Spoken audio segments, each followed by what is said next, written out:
Bismillahirrahmanirrahim. Assalamualaikum warahmatullahi wabarakatuh. Alhamdulillah wassalatu wassalamu ala Rasulillah ma ba'du. Ikhwani fillah rahimakumullah, dimanapun Anda berada, masih bersama saya Ridwan Saleh dari Pusat Kajian Hadis. Kita akan lanjutkan kajian kita melalui aplikasi Hadis-Hadis Ramadan, memaksimalkan ibadah Ramadan melalui tadabbur hadis-hadis Rasul.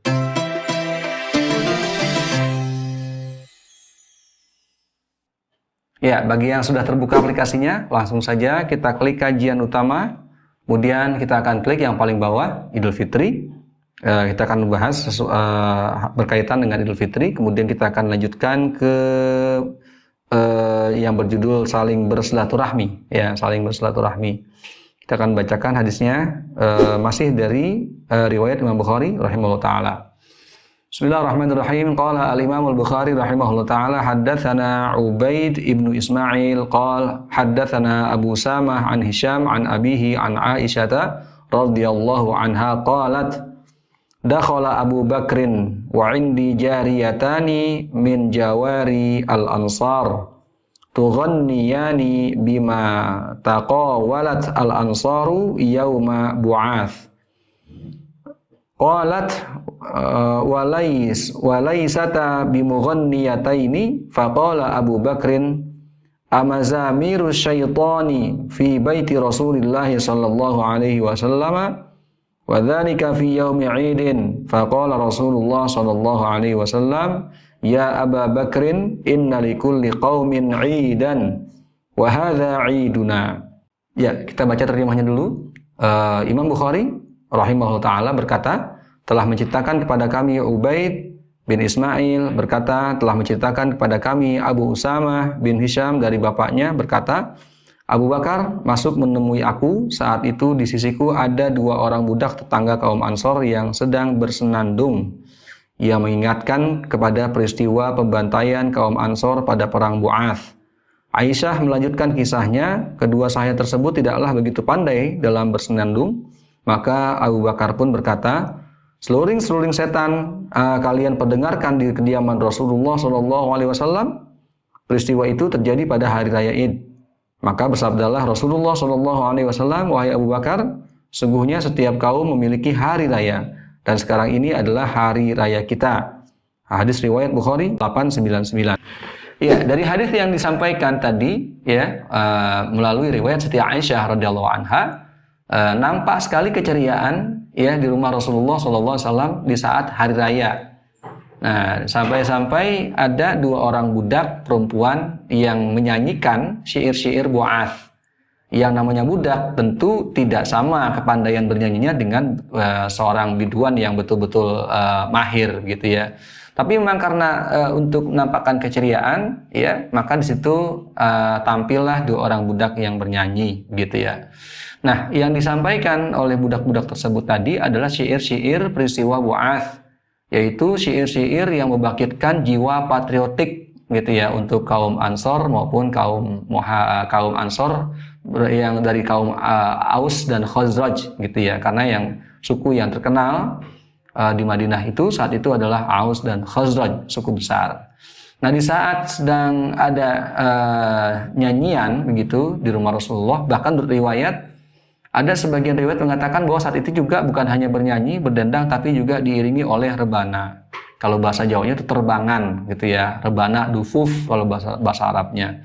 Itu ketika sedang menampakkan kemeriahan begitu, datanglah Sayyidina Abu Bakar ke rumah Rasulullah SAW. Karena merasa janggal, Abu Bakar sampai mengatakan, apakah pantas ya seruling setan itu diperdengarkan di rumah Rasulullah? Karena mungkin Sayyidina Abu Bakar ini menganggap bahwa nyanyian-nyanyian itu merupakan seluring setan gitu ya, yang tidak layak dihadirkan di majelis yang sangat mulia, di majelis Rasulullah, bahkan di rumah Rasulullah ya. Jadi biasanya nyanyian-nyanyian begitu, apalagi dengan musik itu biasanya adanya di tempat-tempat hiburan gitu ya, di tempat-tempat yang tidak layak untuk diperdengarkan di rumah orang-orang saleh. Itu yang dirasakan oleh Abu Bakar radhiyallahu anhu. Tapi apa jawab Rasulullah SAW? Wahai Abu Bakar, setiap kaum mempunyai hari raya, dan inilah hari raya kita.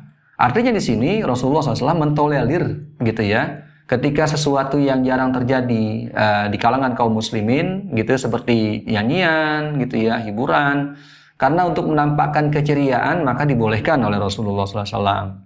Nah, dari peristiwa ini ya, para ahli ilmu ya banyak sekali ada ikhtilaf di sini mengenai hukum bermusik gitu ya. Padahal sebetulnya saya tidak ingin bahas ini sebetulnya. Tapi karena memang hadisnya demikian gitu, maka ada sebagian ulama yang membolehkan musik dengan syarat. Yaitu apa? Yang pertama atau diantaranya adalah musik itu, nyanyian itu tidak membuat orang itu lupa kepada Allah, tidak terlena gitu ya. Membuat orang tetap ingat kepada Allah Subhanahu wa taala. Artinya apa? Yang disampaikan ini adalah syair-syair tentang kebaikan, apalagi syair-syair tentang dakwah gitu ya. Diiringi dengan musik boleh tidak? Itu buktinya tadi di teksnya itu ya, sebagian riwayat mengatakan ada dengan dufuf, rebana, terbangan. Berarti kan itu alat musik. Ya, berarti kalau sudah dicampur dengan alat musik ya bermusik namanya. Nah, ini berarti dibolehkan. Tapi ada juga sebagian ulama yang mengatakan bolehnya hanya ketika di hari raya saja, atau di walimah-walimah, di acara-acara. Kalau misalkan tidak ada sebab gitu ya, tidak ada keramaian, tidak ada walimah, maka musik tetap diharamkan. Itu menurut sebagian ulama. Kemudian alasan sebagian yang bolehkan para ulama itu tentang musik adalah selama syairnya tidak menjadikan pendengarnya berfantasi. Berfantasi dalam pengertian berkhayal yang tidak, apalagi berkhayal yang melibatkan hawa nafsu gitu ya, berkhayal-khayal yang tidak. Kalau sampai seperti itu syairnya, kemudian orang menjadi terbuai seperti itu, maka diharamkan yang seperti itu.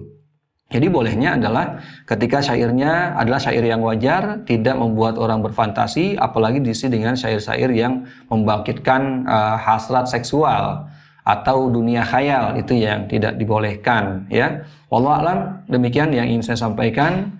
Semoga kita bisa melaksanakan Idul Fitri ini dengan sebaik-baiknya, ya semaraknya maupun keceriaannya bisa kita lakukan dengan sewajarnya. Wabillahi taufiq wal hidayah. Wassalamualaikum warahmatullahi wabarakatuh.